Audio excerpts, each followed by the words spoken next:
The alert flipped from yellow to red like someone threw a switch inside my chest, and the wall clock ticked forward, 0307. The SOC felt like a walk-in freezer, air channeled hard across the server racks until my light jacket clung to my back. On the display wall, a tile pulsed, unauthorized access slashing across it like a cut. My fingers fell into the key combo on muscle memory while I counted my breaths to steady my hands. Out on the flight line, somewhere behind concrete, engines cooled and left a low surf of sound. At the same second, my personal phone buzzed in my pocket, rapid-fire push alerts about withdrawals, then a new voicemail stamped Mom. Before I could tap it, the room speaker cracked. Ward, freeze your console, potential conflict of interest flag. The command landed like a brad nail right where I'd forgotten to wear armor. I locked the screen and lifted the headset, heat prickling my ears even with the AC blasting. Dana shot me a look, full of questions, 0 words. In a SOC, useless words are just electrical noise. I slid out of the chair, threaded through a tangle of cables like roots, and ducked into the side room with the standalone audio analyzer I use for artifact tests. Door sealed, I opened the voicemail and piped it through the tinny monitor speaker. My mother's voice came warm, the tone she reserves for sales clerks. Don't panic, honey. I've taken care of everything. Call me when you're off shift, okay? I stayed against the wall as a damp towel of childhood draped my neck. Every time she went soft, a bill or a favor followed. I dragged the file into the analyzer. Work habit, read the waveform before the words. The line pulsed like a cardiogram. I zoomed where her pitch tipped, dropped a cursor in the silence between syllables and played it slow. The breath, always the breath, showed itself. It didn't connect. There was a tiny hitch, less than half a blink, like someone slid a pane of glass between inhale and exhale. I bumped the gain and popped open the spectrogram. Up high, where real breath scrapes like frost, there was a suspiciously clean gap. 0, 4 seconds.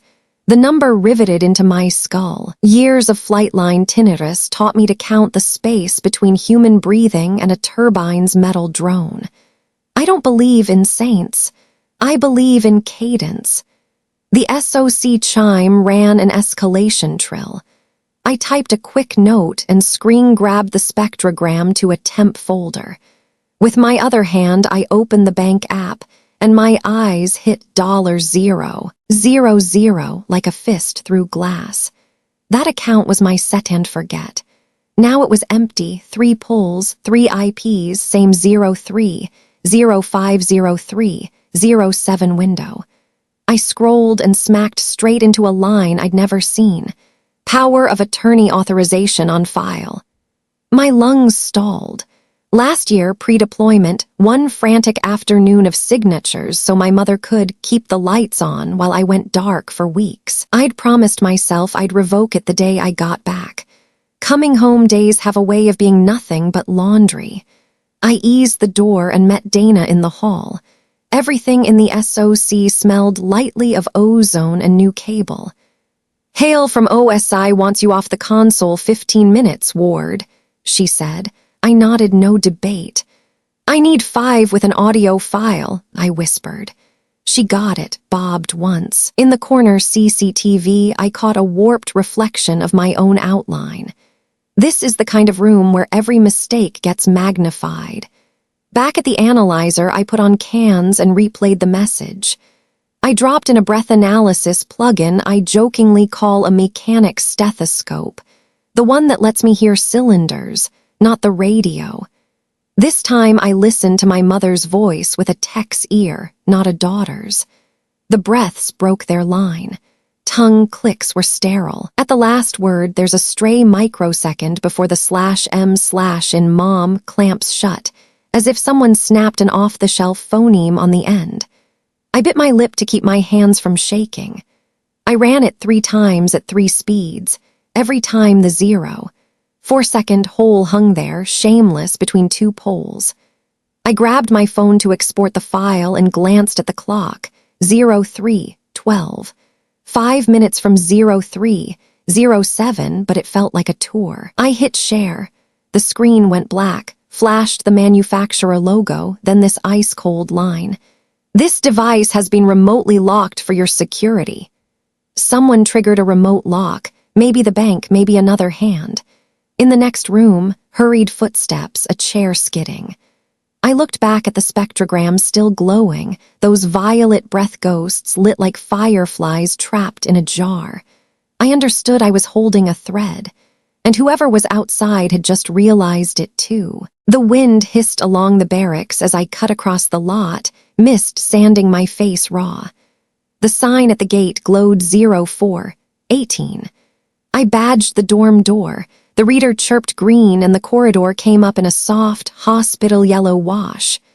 Flyers lined the wall, next week's fire drill, a curled 5K poster for the Family Readiness Fund.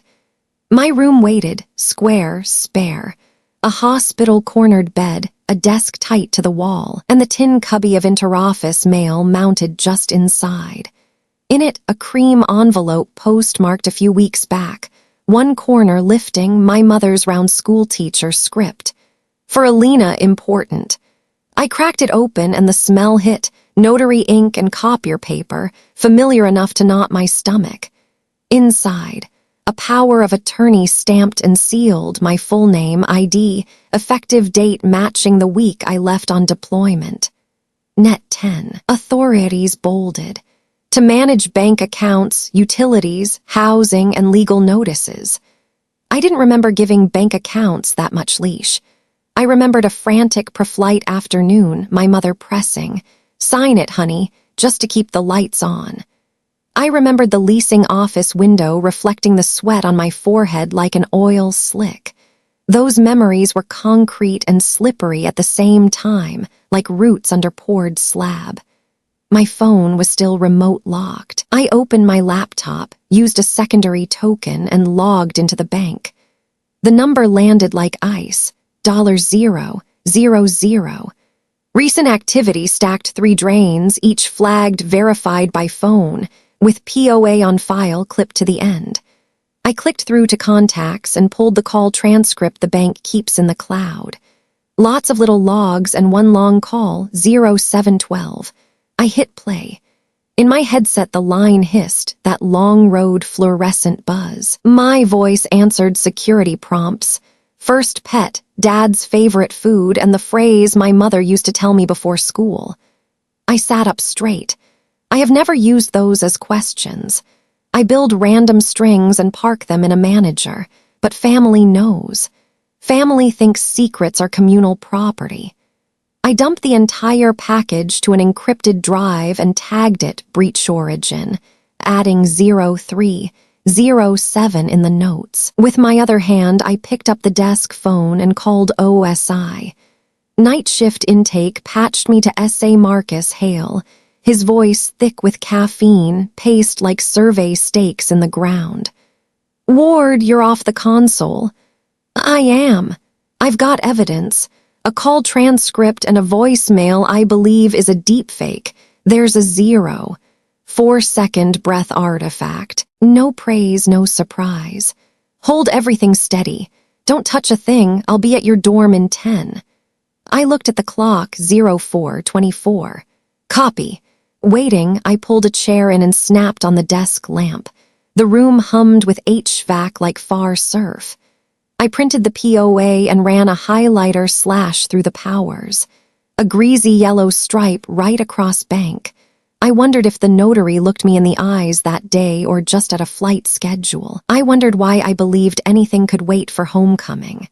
Coming home is all shove, polish boots, do laundry, hug the team, take one photo, sleep. Revoking a troublesome piece of paper lives in "I'll get to it." And "I'll get to it" grows into "it's too late." The knock hit, too short, one long OSI's door code at 04:32. Hale stepped in, field jacket half-zipped, an evidence tote in his arms. He circled once, scanning flat surfaces like a tracker reading mud. I handed him the POA, bank screenshots, call logs, and the encrypted drive. 3 short questions. Ever authorized anyone to verify by phone? No. Any device at your mother's house logged into your accounts? Not intentionally. I left a laptop there for a few days 4 years ago. Anyone know your security questions? I don't use them, but they know the facts. He nodded without writing, like the nod was his pen. Dana slid in right after with a canteen-to-go cup. She set a brown bag by my elbow, a breakfast burrito, and a packet of sauce. Eat, JAG's about to dial in. My chest dropped a notch. In this world, eat is how we keep each other from falling over. The desk phone rang, caller ID lit Madge Owens, JAG. His voice was parade field clear. LT, Ward, I've reviewed OSI's prelim. Under military law, we may have an Article 121 issue if any service member touched this. Civilian exposure is broader, but step 1 is asset preservation. Do you authorize me to act with the bank and the court? Yes, sir. Good. Do 3 things now. 1, hard freeze all delegations. 2, draft an affidavit of your deployment posture on the POA effective date. 3, list every relative who's ever had hands on your devices. Templates arriving at your mill within 10. Roger, I said, eyes flicking to the clock, 0441. Hale asked to hear the long call. He stopped where I gave a short, hard laugh. He listened a long time then. Do you laugh like that? No, when I'm stressed, I breathe through my nose. My laugh doesn't do that. He didn't smile, but something eased behind his eyes. We'll need the master from the bank and your mother's doorbell camera. I'll get the warrant. Dana folded onto a metal chair, opened her laptop, and started pulling the cloud dump. One oddity, she said, fingers drumming rain. Call centers attach voice pitch tags for trainers. At minute 3, the pitch jumps an unnatural interval. A real call bridges that with breath. Warmth and chill ran at the same time under my ribs. Someone had laid an entire fake railed for my voice and left one crooked spike. The desk phone dinged an email. Owens sent the affidavit template and a 24-hour task list. I printed, inhaled the warm toner. My penmanship fell into the muscle memory of Reg's. Neat, straight feelings off the page. I plugged 03, 07 everywhere it belonged, planting flags on a map. Hale slipped the POA into an evidence sleeve and sealed it with a numbered strip. He left a card, scrawled on the back. Call me if anyone offers to fix it. I stole a minute to hard freeze every automatic.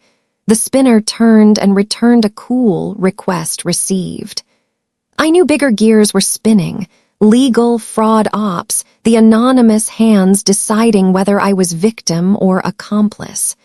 My lip twitched, so I bit into the burrito and let egg and tortilla pull me back to earth. Outside, the window bled a thread of light, 0502. Hale said he'd head straight to my mother's to lock down the doorbell cam. Dana closed her laptop, tapped my shoulder. From now on, don't go alone. I nodded. Some short sentences carry the entire architecture of the word team. I reclined and reopened the 0712 transcript. At minute 6, the banker asks, "What's the phrase your family always told you before school?" My voice doesn't hesitate.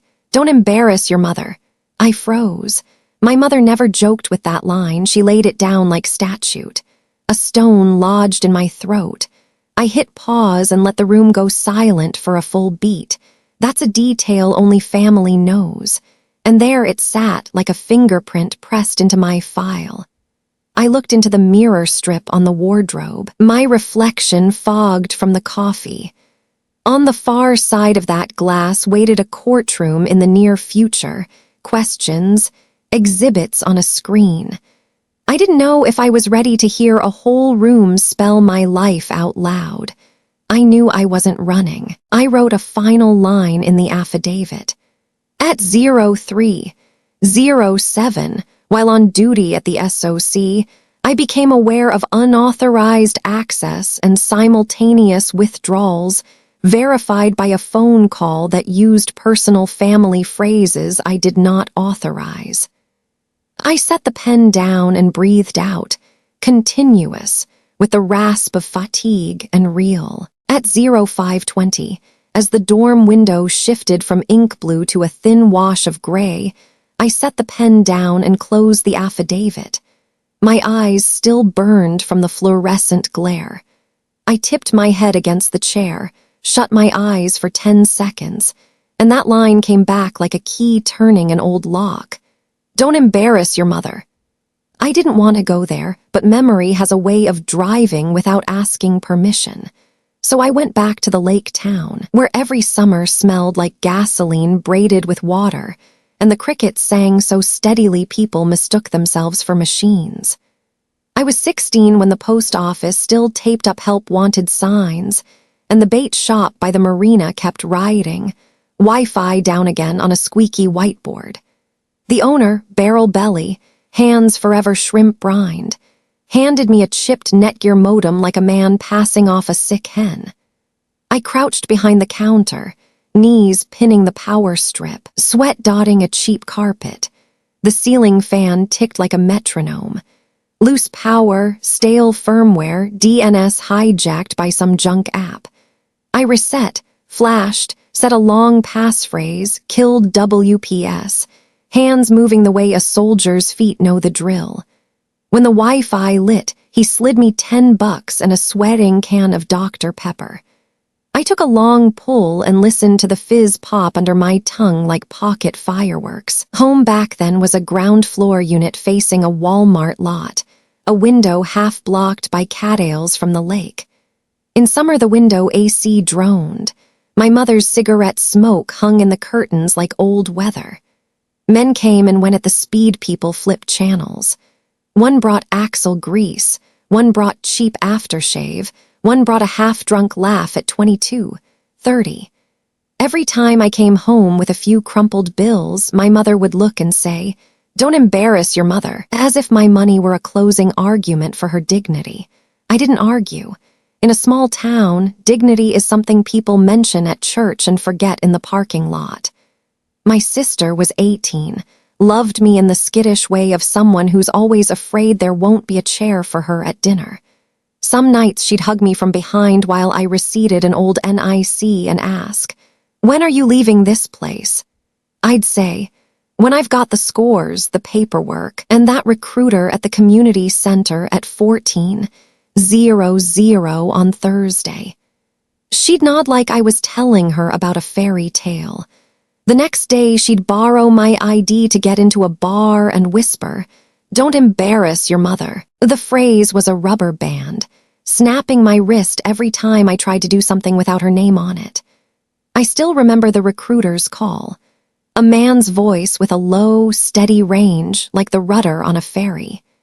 He set 14:00, told me to bring transcripts and a birth certificate. I pedaled the road along the lake, past the Sonic drive-in where friends worked the late shift, past the white-roof clapboard church, into the beige cinder block of the community center. The door swung and the cleanser hit the back of my nose. The recruiter fanned scholarship sheets across a plastic table and talked about the Air Force needing people who could touch a machine without flinching. I drank it like water after a long run. He tapped a poster of a jet and said, "Discipline is a runway. You'll lift off from it." I nodded and felt the whole town shrink to the ballpoint tip in my hand. At 15:10, I stepped into heat that wavered like tin. In the lot, my mother sat in a new man's car, cigarette held like a chopstick, eyes narrowed.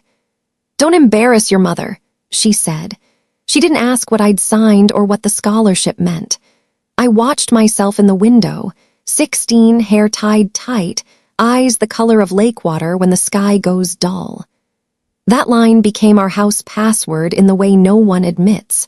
The phrase we said before the door closed, before school, before a shift, a charm against shame. When the bank's question read, "What did your family always tell you before school?" I knew why the deepfake could answer. Family is a song with no composer. Anyone who's lived in it long enough knows the words. I remember one night, 0307 years ago, that same bleak hour, the door pounding as the landlord came for late rent. My mother shot up, flipped the blanket that smelled like smoke, muttered, "Don't embarrass your mother." I tucked into the corner, counting clock ticks, and thought, if I ever get out of this rhythm, I'll choose another one: march cadence, inspection cadence, takeoff cadence. The fall I turned 17, I rescued a Craigslist laptop, new drive, fresh thermal paste, dusted fans. I wrote my application essay and honed every line like a blade. My mother asked, "So you're leaving?" I said, "I'm leaving to learn how to stay somewhere without shame." She curled her lip, but that night she produced a printed POA form from somewhere and said, "Sign this in case I need to pay the utilities."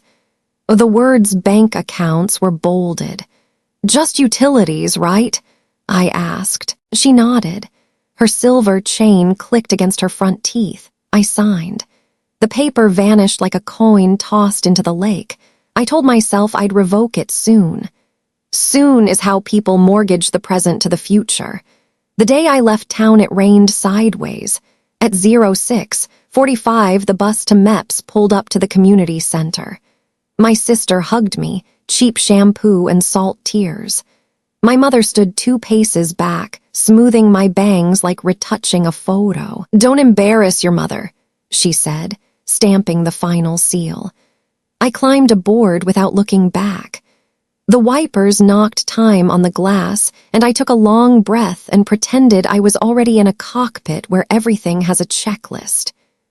At 05:47 this morning, in a dorm quiet enough to hear the HVAC change fan speed, I came up from the past like a diver who'd held her breath a beat too long. That old phrase lay right in front of me, on the bank's call transcript, like a knife already stuck in the wood. I picked up the OSI evidence pouch and felt the weight of a childhood hauled up out of the muck. The desk phone blinked, an internal message. Hale was en route to the county courthouse to pull a warrant for the doorbell cam. I lifted my hand and realized I was counting breaths. 1, 2. Steady, continuous, with the rasp of fatigue, but real. And I knew why that deepfake of me couldn't cross the 0. 4-second gap.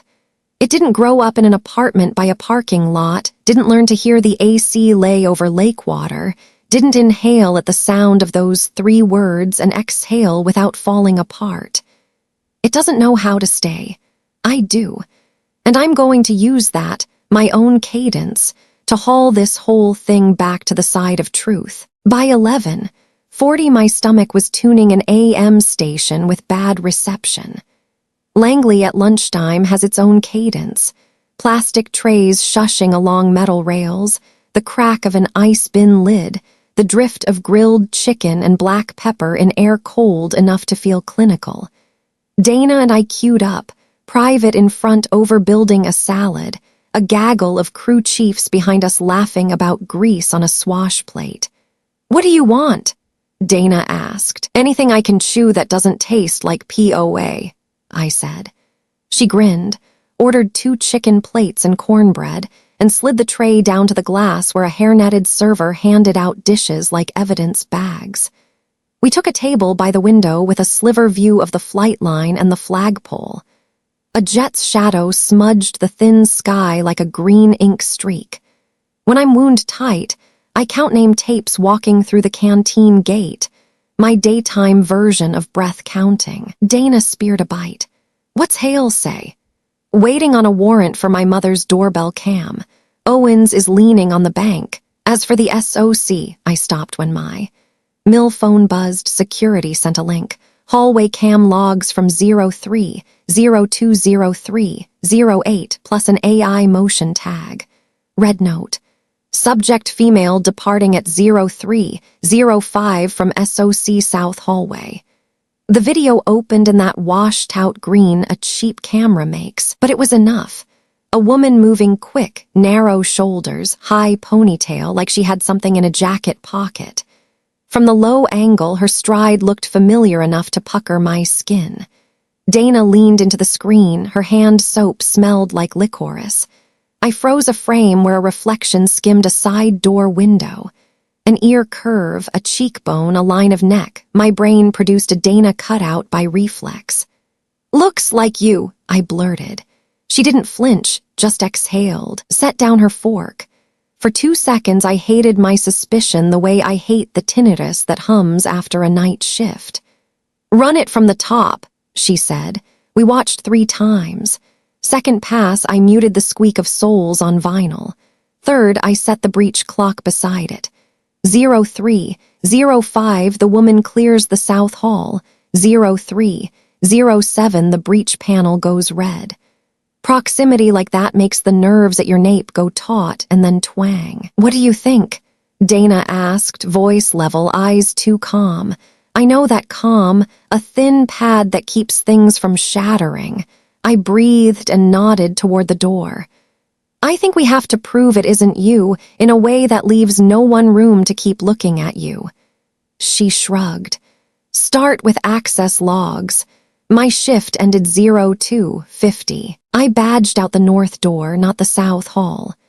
She jacked into the internal net and pulled her badge log. Park D, 02:53 north door. I also hit the BX for cloth tape. Receipt is 03:10. My chest let out a notch of air. On base, logs are like flight paths, clean or augured in. Still, that first frame feeling, that snag because a stranger moved like my friend, wouldn't let go. Dana bit into the cornbread and smiled a not-quite smile.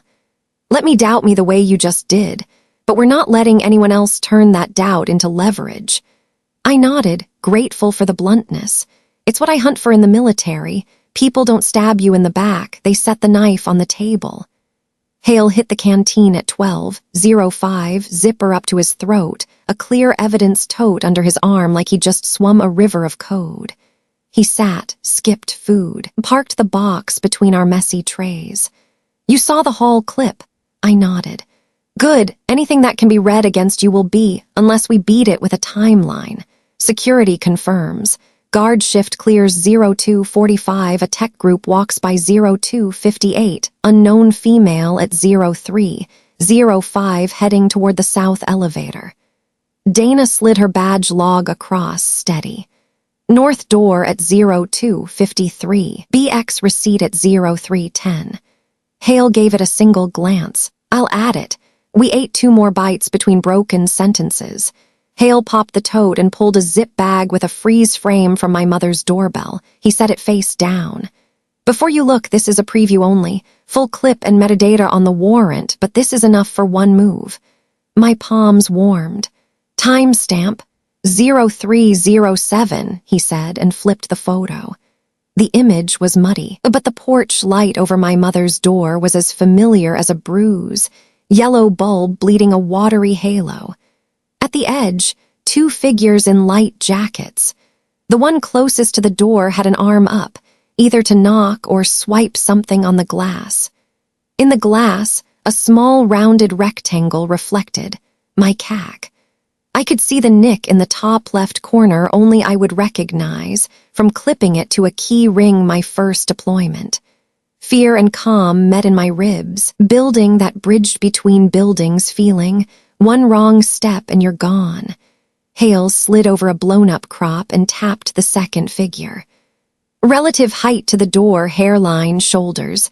I won't conclude without the clip, but the silhouette fits your sister better than anyone else. For a moment, "Don't embarrass your mother," rolled across the floor of my skull like a bottle. I wanted to ask why. Then I remembered. In family stories, why sells cheap to how? People find the method first. Motive gets written afterward. The canteen door dumped a warm draft. Someone laughed big at the next table. A kid in camos sprinted by with 2 cups of ice, droplets stippling his hand like exclamation marks. I knew what I had to do. Pull the heat off Dana with hard proof and turn that photo into an arrow pinned to 03:07 to an act, not a relationship. "Marcus, we need a wall timeline for court," I said. 02:53 to 03:10 minute by minute, who was where doing what with what. He nodded. Already started. I also want a forensic linguistics read on the bank call. There's a slang tick that doesn't match your speech. If it holds, that's nail number 2. Dana brushed my wrist, tiny, private. Finish eating, she said, then got up to police our trash. My hands shook just enough that I needed both for the cornbread. Hale slid the print back into its bag, closed the tote, and looked me dead on. Ward, even if it's family, you're a witness first, a victim second. Don't let anyone pull you off that position. My mouth was desert dry, but my voice didn't split. Roger. Mill buzzed again, another still, south hallway at 03:05. The woman's face turned more toward the camera. Blurry as it was, one thing popped. Her lanyard carried another unit's logo, not ours. I showed Dana, then shot it to Hale. He pinched and zoomed, the corner of his mouth lifting with ruler-straight satisfaction. Enough to request the guest list for that night. A second push alert stacked on top, from my mother's door. Motion detected at 03:07. In the reflection, my CAC glowed under the porch halo, and the hand holding it flashed a streak of red polish, my sister's payday color. I swallowed hard. The bridge between those two frames, SOC Hall at 03:05 and porch at 03:07, stood up in full. And I understood. This wouldn't be won by "why did you do it?" but by "you did this when, with what?" I left the canteen at 12:40 and followed Hale to the digital forensics lab in the building by the hangar. The room ran dark and cool, smelling of new cable sheathing and hot glue. The bench looked like a cockpit, 3 displays, an audio oscilloscope, a card reader for doorbell cams, and a squat server labeled CID audio. The forensic tech, a curly-haired guy named Rios, nodded without pausing his drumbeat typing. "Pulled the container off your mom's doorbell," he said.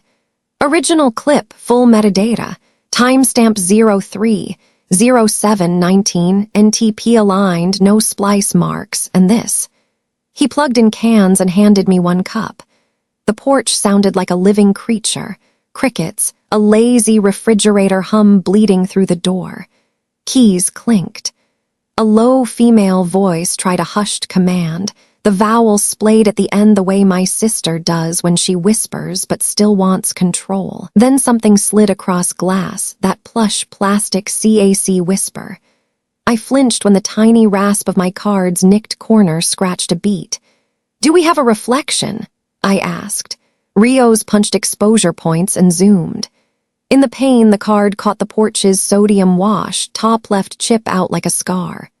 "Mine," I said. Hale didn't high-five. He just pin-stuck it to the wall timeline, 03:07:19 doorbell cam. Ward's CAC in glass, 2 females present. Rios pivoted.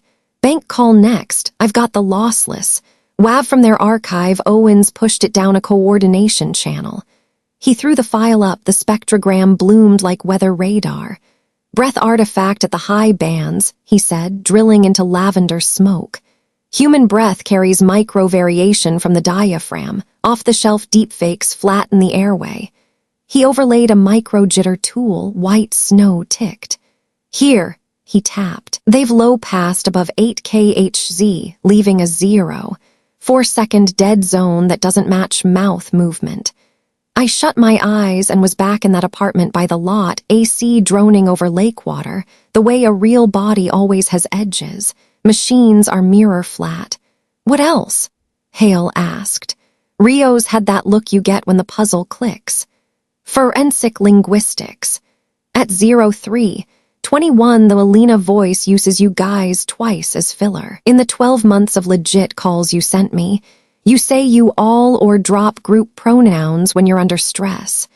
And at 05:48, there's a pre-ma'am glottal stop that smells like a cut-and paste, not a reflex." I met Hale's eyes. Nail number 2. I asked to hear the whole 0712 again on room speakers this time. The lab seemed to hold its breath. The banker asked, "What did your family always tell you before school?" And the voice that wore my shape said, smooth as linoleum, "Don't embarrass your mother." Rios drummed 2 fingers. Not in any open source knowledge we could scrape. Family only. Hale wrote, phrase equals family only, voice equals synthetic. His notes land like blueprint lines. My chest loosened and tightened again at the thought of tomorrow's 0900 etch. "Can we stop it?" I asked. Hale nodded. Owens filed an emergency injunction and a hold. Worst case, the bank's slow. Then we pound more nails so if money moves, it boomerangs. Rios threw up an NTP drift panel comparing the doorbell and my mother's phone. Camera is plus 47 ms off regional time. Her phone is plus 51 ms. In other words, 0307 on 2 sources is essentially the same second. No time-shifting games. Hale double underlined 0307 equals spine. "Location?" I asked.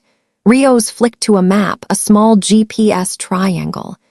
0306 5803 0809. Her phone sits right at the door, plus or minus 6M. Also, house key Bluetooth beacon pings when the door shakes. One more tab. 3 latch micro clicks. Somebody tried the handle, paused, tried again, like checking the glass for a camera. I swallowed. My sister taught me to check the mirror for crooked brows. Now that reflex was turning state's witness. Dana pinged the group at 1325. Pulled BX 0310 cam, register 2, sending Hale at. A minute later, the lab monitor showed her under a ball cap buying cloth tape. Wall clock at 0310 behind her. False lead collapsed. I let my own breath out long, ragged at the tail like a tongue over a cold can. Hale didn't linger in the feeling. "Next, build the timeline board for court. Ward, walk me 03000312. I'll tack events." I stepped minute by minute. 0300 room still green. 0305 unknown female in the South Hall. 0307 breach alarm and my phone lighting up. 0312 my handset remote locked. Hale drew a clean axis on the whiteboard and taped the hall still on the left. The 0307 doorbell in the center. The bank pulls on the right, running a red string like a movie I used to mock. Today it was just chaos projected into shape. Rios looked up. "One more, that's 0. 4-second breath gap repeats 4 times in 0712 at roughly 92-95-second intervals.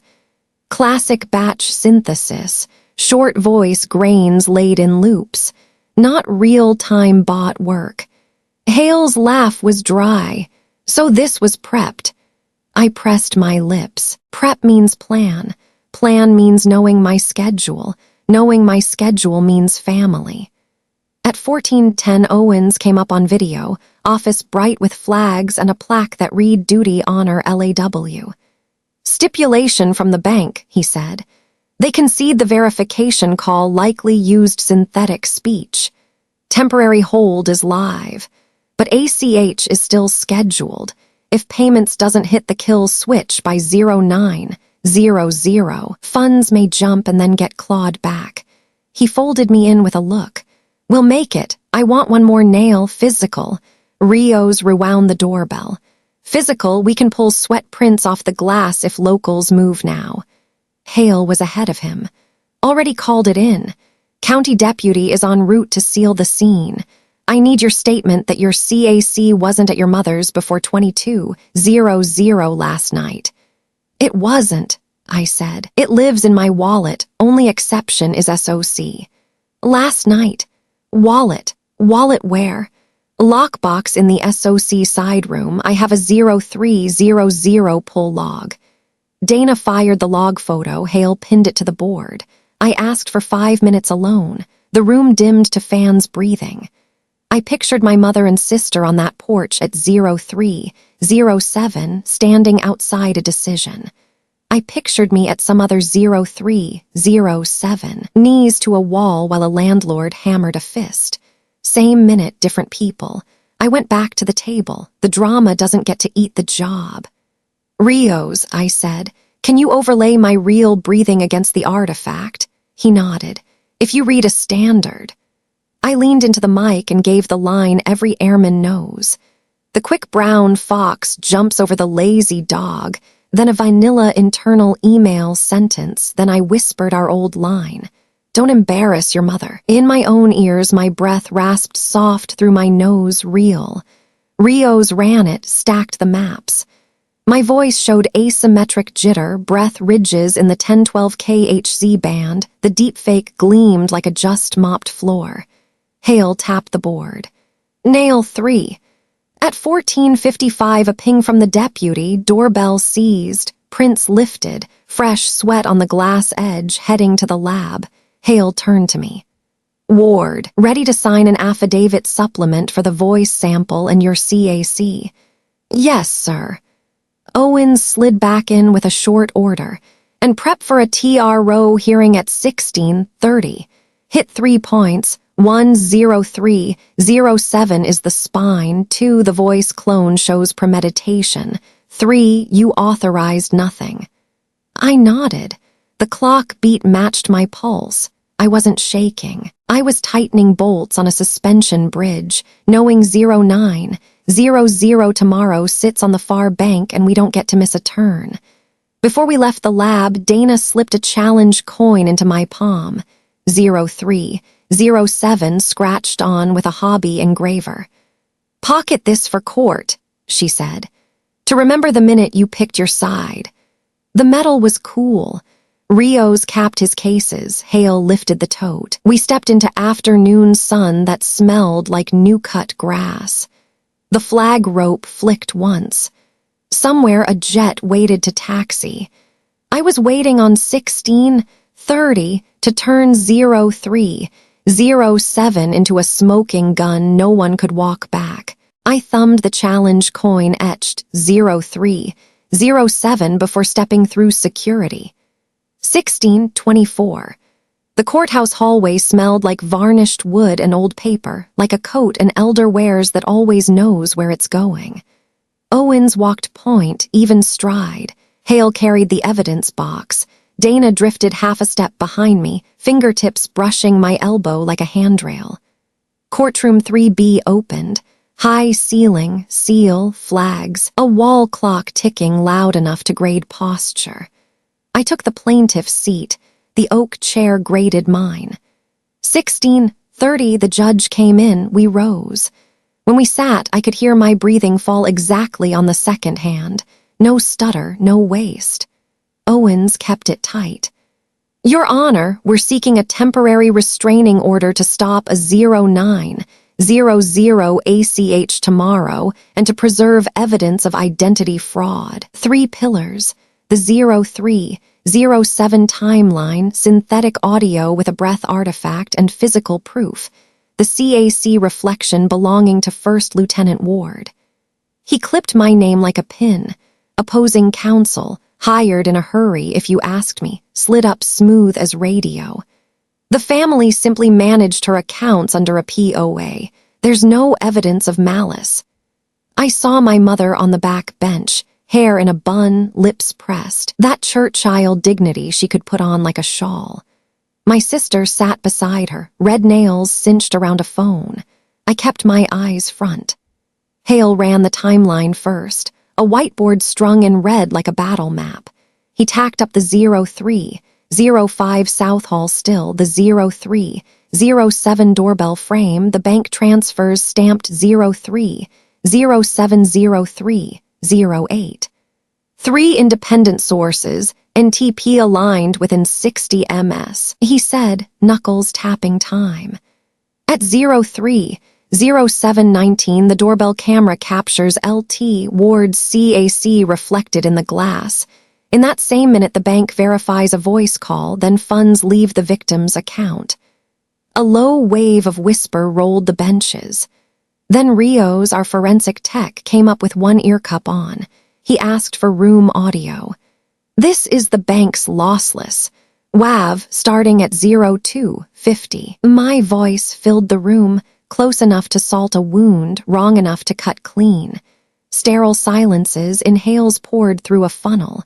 Rios threw the spectrogram up, violet blue bands like mist. Here's the 0, 4-second hole, he said. Human breath shows micro-variation at the high bands. This model flattens the airway and leaves a vacuum no living mouth makes. He flipped to a second chart, a snowstorm of micro-jitter dots. And this is LT, Ward's real voice, recorded today at 14:35. Note the rough edges, asymmetry. That's life. He overlaid the maps. The contrast looked like coastline versus ruler line. Opposing counsel stood. We object, different recording environments. Owens didn't blink. We also have forensic linguistics. Rios scrubbed to 0321. The fake says you guys twice under stress. In 12 months of legitimate traffic, Ward says you all or drops group pronouns when stressed. Add an abnormal glottal stop before ma'am at 0548, consistent with cut and paste, not reflex. From the bench, I could almost hear the judge's gears mesh. And the POA. The other lawyer tried again at the flag stand. The mother acted within her authority. Owens set the POA on the lectern and covered it with a rebuttal sheet. A POA doesn't authorize faking the principal's voice, answering security prompts with family-only phrases, or using a service member's CAC to bypass verification. That's premeditation. He paused, pivoted. LT, Ward, please. I stood, coin warm in my pocket. I was on shift at the SOC at 0307. My phone lit with withdrawals. A voicemail from Mom arrived. I analyzed a 4-second breath artifact. I did not authorize, did not call, did not permit anyone to use "don't embarrass your mother" for verification. That line belongs to my house, not to a bank. I kept my register low. I knew if I lifted it, it might crack. I walked the judge through Hale's warrant, Rios's metadata, Dana's 0310BX alibi. I closed. I'm asking to stop the 0900ACH and preserve data for a criminal investigation. The judge nodded at opposing counsel.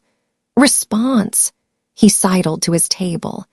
The family was protecting what they invested in her, money they raised her with, Your Honor. The room recoiled a fraction. To me, the line told like a funeral bell for something that had run out of road. Owens didn't waste it. There is no cost of raising a child clause that pairs with voice cloning and identity theft in any statute. The judge turned to Hale.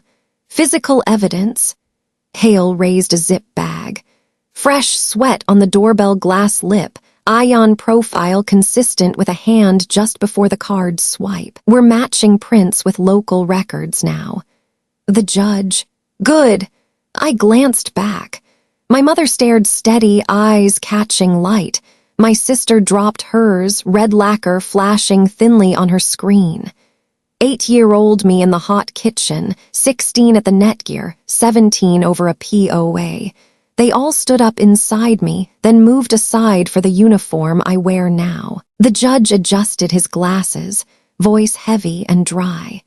The court grants the TRO. All 0900 ACH transfers tomorrow are frozen.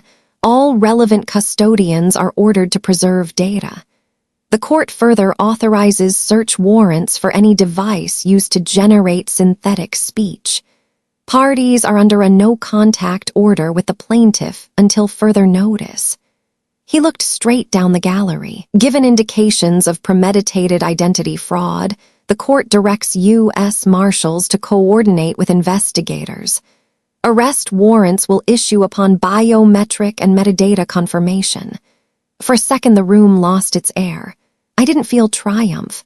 I heard my own heart shift from combat cadence to march cadence, steady, slower, sure. Owens squeezed my shoulder. Good job, Lieutenant. Hale broke down the timeline board, eyes on the door where a clerk hustled out to make calls. Dana leaned close and whispered, "Between now and 0900, we still act like the clock is running." I stepped off the rail and walked the aisle. Passing my mother, her perfume unplugged a memory. She opened her mouth, barely. "Don't you?" I kept moving. I've heard the rest of that sentence my whole life. I kept my breathing continuous.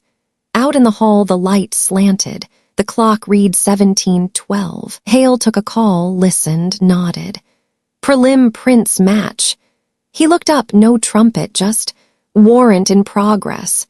The 0307 coin cooled in my pocket. The peak had passed, but blood ties have a way of snapping back hard. And I knew that every tick between now and 0900 was the last stretch the truth had to march. I got back to the dorm at 18:05, the evening sun laying a golden film over the base lawn. Door shut, the room smelled like lock metal and fresh toner. I set the challenge coin etched 0307 on the desk edge beside a mini printout of the timeline. My mill phone buzzed, a short update from Hale. Warrant served 1758. Devices seized. I tapped Roger and flipped it face down. In the quiet, the ventilation purred, steady, unborrowed, not fake. I opened the laptop. The cursor blinked on white. Time to write the last email.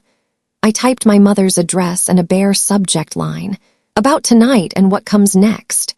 I rested my hands on the keys and waited for the tightening in my chest to let go. Since I was little, I've learned to turn my volume down whenever she spoke. Tonight I set it exactly to the width of the truth. "Mom," I wrote, "I'm not writing to persuade or retaliate. I'm writing to draw a line. I still remember the old kitchen, the window AC roaring, and how 'don't embarrass your mother' signaled the day. But a bank isn't a kitchen, and a voice isn't a shared key. I did not authorize anyone to use my name, my voice, or my card to do anything at 0307. I sought a restraining order to keep me safe, and to give you time to think without adding crimes. From now on, if you need to talk, please do it through a lawyer. I'm not disappearing. I'm just not opening doors with guilt." I paused, looked at the lines as they took shape, and thought of the 16-year-old on a bike, the brand-new second lieutenant writing her first team email. I added one more paragraph, no more. "I wish you peace. If possible, on another day, we can talk about things that aren't tied to money or a POA." I signed it and hit send at 18:27. It left clean, like a jet pushing throttle off the runway. No cheers, no fireworks, just the right decision at the right speed. Dana texted, 1930 FRG room behind the BX. We'll pilot that parent workshop. You in? I replied, in. I changed shirts, slipped the coin into my pocket, and stepped into a hallway that still smelled of new paint. Outside, the flag was tight, the halyard line twitching. I framed the class as another night shift. Stop a breach before it starts. The FRG room behind the BX is a multi-purpose box. Kids' drawings on the walls and a big whiteboard. At 1910, we set chairs, put on a kettle, laid out handouts. POA Safety 101. How to spot a voice clone for non-tech parents. What not to do while your kid is deployed. Dana tick-checked the mic. Her voice bounced gently. Check 1-2. I wiped the board and drew a blank timeline for Q&A. At 1927, the first parents came. A silver-haired mom with a tidy ponytail, a dad in a scuffed varsity jacket, a young woman carrying a baby. They brought questions folded in their pockets like Sunday bulletins. I opened at 19:30 sharp. The military cured me of being late. Evening, I'm Alina. I work in the SOC. I'm not here to scare you, just 3 truths. 1, a POA is a sharp knife. Sharpened right, it cuts tangles. Wrong, it cuts you. 2, voice clones are now coffee cheap. You need to learn to listen for breath. 3, when your kid is deployed, help does not mean put everything in your name. Heads lifted. Wariness gave way to curiosity. Dana played a sample deepfake, a bland kid calling the bank to reset access, breath spliced smooth as tile. I asked everyone to close their eyes. Listen for the silence between words. If it's glass flat, no dust, that's a tell. Then I played an approved clip of a real airman's voice, her breath grainy, lined with little irregular ridges. The silver-haired mom said, "Oh, like my granddaughter's tiny snore." The room laughed quietly, shoulders dropping a notch. We moved to POA. I told the common story, signing in a rush before wheels up, ticking the wrong bank accounts box, misplacing the original in a snowbank of bills. I pointed to the board. Here are the limits to write-in utilities, housing notices, emergency medical. Here are the don'ts, full withdrawal/transfer/investment powers. And here's the must-do, revoke, denotarize, and notify the bank of your return date. Varsity jacket dad raised a hand. If the kid wires money to a spouse, I don't touch it, but I keep the book. Okay. Okay if the authorization is crystal, I said.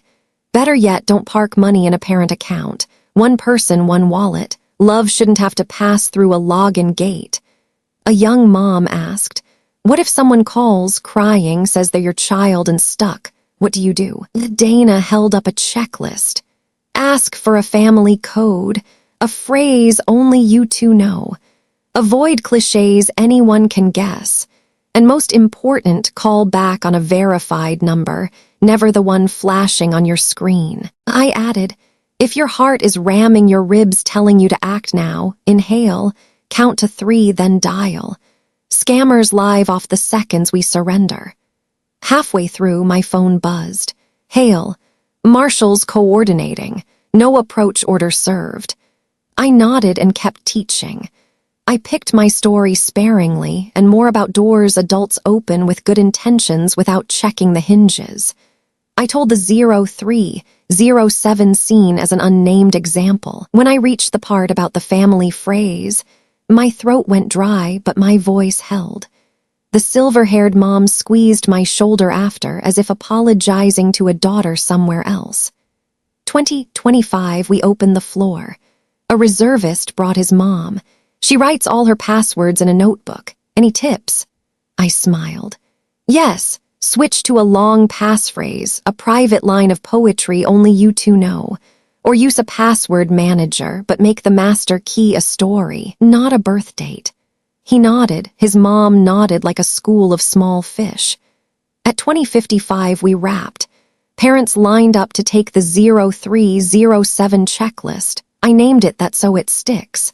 Many thanked us. A few asked for my number to send to relatives. I didn't feel proud exactly, just lighter, like I'd set a needed brick into a bridge mid-span. Outside, night air lapped my hands cool. Dana stacked chairs, side-eyed me. You good? Good, I said. Saying it out loud steadies me. She smirked. 0900 is still running. Walking back, I checked email. There was a reply from my mother at 2012. One line, what you're doing humiliates me. No love, no why. I stopped under a lamp and let the screen light my palm. I didn't answer, not for lack of words, but because I'd already written what needed saying. I pocketed the phone and touched the 0307 coin. Cool metal, a reminder. Pick your side every minute. Back at the dorm at 2110, I hung my jacket and poured water.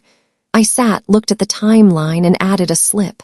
FRG class done 19/30/2055. I snapped a photo to Hale. Community side secured. He sent back a single check mark. I cut the main light and left the desk lamp. In the quiet, I listened to my own breathing. Full enough, nothing extra. I thought about tomorrow's dawn over the runway. The second hand moving toward 0900. Then I closed my eyes, not to forget, but to keep the cadence. So when I opened them, I'd still be standing on the side of the line I drew. Dawn shouldered into base at 06:45 like a friend who knows the back door. The runway went silver. Somewhere out by the concrete, engines idled low like an ocean pressed under stone. I stood at the railing near the flight line, coffee hot in my hand. the coin etched 0307 cold in my jacket pocket. The air sliced my lungs clean, sharp enough that every detail rang out. The flag halyard snapping, a metal door ticking when someone badged through, the ground crew's footfalls drumming each slab of pavement. All night the numbers had led me by the sleeve. 03, 05, 03, 07, 16, 30, 17, 12, and now 0900 sat ahead like a manhole already capped. I walked into the SOC at 0710. Same freezer chill, same blue light that bleaches faces to paper. Dana handed me a sticky note. Owen's on standby. Hale says hold firm. She'd drawn a little arrow to the wall clock. We verified every monitoring feed. I opened the bank dashboard with the temporary court access, a pale gray panel where frozen pending court order sat quiet as a binder clip. I scrolled. The scheduled ACH 0900 was struck through in red, suspended. I let the cursor rest on it like a bumper over a painted curb, breathed in on cadence and let it out with that familiar rasp. My breathing had shifted to March cadence, even, durable, not flashy. At 0811, Hale texted. Marshals served notices, devices imaging started. Short, tight, like a mag change. 0832 Owens called, voice crisp but cautious. I'm on the line. If the system pushes anyway, read this verbatim. Court-ordered hold under docket. I repeated it back. The rest I handed to Cadence. Cadence here isn't magic. It's discipline built from dawn runs, drills, and white nights in labs. Around me, Dana scanning syslogs, 2 brand-new airmen whispering about learning to read spectrograms, the supervisor seating his headset cable. My family of a different kind, standing exactly where they belonged. 0859, the second hand slid into the breath-holding zone. I opened the Transactions tab, staged the control window, my finger a knuckle above Enter. The screen rolled to 0900. Nothing moved. A faint spinner blinked by the ACH line, then vanished like a raindrop on hot pavement. Suspended stayed put. I didn't cheer. I let my spine ease half a vertebra and laid my palm flat to bring my pulse down. 0901 my mill phone buzzed. Hale, cleared, bank complied, we're good. Owens followed. ACH frozen. Injunction extended. Next, advance the identity fraud case. I glanced at Dana. She gave one slow blink, the kind you do flying through light chop. We shut our lids and let the SOC stay as loud and as quiet as any other day. I gave myself 10 minutes outside. The sun took the sky up one notch, the flagpole flashed. I pulled my personal phone and scrolled to the old voicemail, the one that indicted the whole story with a 4-second hole. I played it once more, not to analyze, just to release. The mother voice built in software filled the tiny speaker. I felt no anger now, only strangeness, like staring at a mask that used to scare you and seeing paper and paint. At 0912 I tapped delete. Are you sure? Yes. A small act, but my hand felt like it had set the last stone in a suspension bridge. The cable stopped quivering. At 10:05, Hale dropped into the SOC, shadows under his eyes, step steady. He slid a paper onto my desk, a provisional invitation to a joint rapid response team for deepfakes and identity fraud. Not a compliment, he said. Just because you hear a breath most people skip. I laughed short, clean, uncolliding. Dana bumped my shoulder. Go. Next time teach the module breath artifacts for the slightly tinnitus. I nodded, took the page. Unit crest at the left, signature box blank at the right. I didn't sign yet. I liked the paper warm in my hands. A message still midair, not landed. By 12:20 the court emailed. Merits hearing within 30 days. 12:47 a second note.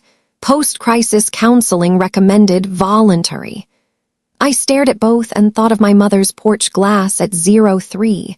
07, the chipped corner of my CAC sparking under the bulb, the little altar in a Lake Town church where a kid once counted the fan ticks. I opened my calendar and set a base counselor appointment for 14:30 next week. Partly because I want to sit with someone whose job is listening to real breath.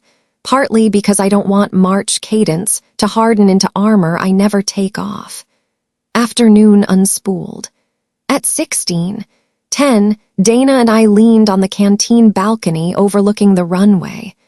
A flight taxied to the numbers. The approach lights strung themselves like beads. "Yesterday you said family is a vow," Dana noted, voice like a log entry. "Yes," I said, "not a vow on paper on where we stand." She was quiet then. "FRG pinged 18:30 tonight. They want checklist 0307 as a permanent handout." "Print more," I said. "Add this line, if your heart says act now, inhale and count to 3. We watched a jet lift, its dark belly flashing sun, sound answering through the ribs. Back at the dorm at 17:05, the 0307 coin waited on the desk beside a timeline crowded with red ink. I opened my notebook and wrote, 0307, more than evidence, a line I chose to stand on. I flicked the coin so it rang one dry, cheerful note, the way a tech taps a bolt to hear it seated. I texted Hale, "Ready for after-action review." He shot back a tiny composite, 2 spectrograms, my real voice and the fake, aligned at the words, split wide at the breath. Caption, "The difference that saved the day." I saved it as my lock screen. When the sky purpled at 18:32, I stepped outside facing the runway. I thought of my mother, her one-line reply, and the days ahead full of lawyers and paper. I didn't daydream a soggy reconciliation hug. I dreamed a Bayside BBQ where smoke and cut grass mix, where everyone stands in their place like a crisp formation, where kids run the flagpole and nobody has to be taught breathing just to survive. I drafted a text to my sister, deleted it, then typed again. "When you want to talk public defender, I'll send the number. This time we won't talk about money." I didn't send it. I pocketed the phone and kept the silence, respect for a boundary I'd finally drawn. Night folded the base with crickets and ticking seconds. I opened my door, killed the overhead, left the desk lamp to coin a slice of gold across the 0307. I inhaled 1, 2, 3, and let it go, feeling the grit edge of a real breath. Somewhere, a night flight climbed.